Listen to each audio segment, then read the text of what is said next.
Hello parents, rainy season రాగానే మీ పిల్లలు loose shoes అనేవి అవుతున్నాయా? అయితే నేను చెప్పిన జాగ్రత్తలు ఇంటి దగ్గర పాటిస్తే హాస్పిటల్ అడ్మిషన్ అవ్వకుండా ఉండొచ్చు.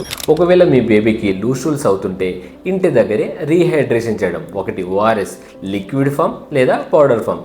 ఒక పౌడర్ ఫామ్ మనం లిక్విడ్లో ప్రిపేర్ చేస్తే దాని మినిమం 24 గంటల్లో యూజ్ చేసుకోవాల్సి ఉంటుంది. Second thing, zinc supplementation.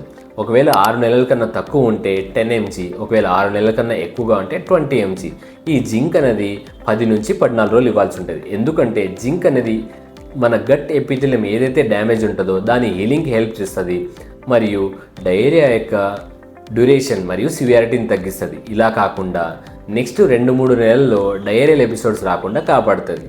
Third, probiotics. ఇది కేవలం మీ పీడియాట్రిషియన్ ప్రిస్క్రైబ్ చేస్తేనే యూజ్ చేయాలి, అంతేగాని ఓవర్ ద కౌంటర్ డ్రగ్స్ లాగా యూజ్ చేయడం ఎటువంటి రూల్ ఉండదు. ఎందుకంటే పిల్లల్లో డయేరియా అవ్వడానికి రీజన్ మోస్ట్లీ వైరల్ కాజెస్, అంతేగాని ఓవర్ ద కౌంటర్ డ్రగ్స్ లాగా యాంటీబయాటిక్స్ యూజ్ చేయడం ఎటువంటి రూల్ ఉండదు. ఒకవేళ ఈ రెడ్ ఫ్లాగ్ సైన్స్ మీ పిల్లల్లో ఉంటే ఇమ్మీడియట్గా పీడియాట్రిషియన్ కన్సల్ట్ అవ్వండి. ఒకటి, బేబీ డీహైడ్రేషన్లో ఉంది. సెకండ్, ఓరల్ ఇంటేక్ బాగా తక్కువగా ఉంది.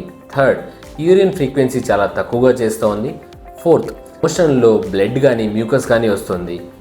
ఫిఫ్త్, ఒకవేళ మీ బేబీకి ఫీవర్ వస్తుంది. ఈ 5 లక్షణాలు మీ పిల్లల్లో ఉంటే ఇమ్మీడియట్గా మీ పీడియాట్రిషియన్ కన్సల్ట్ అవ్వండి.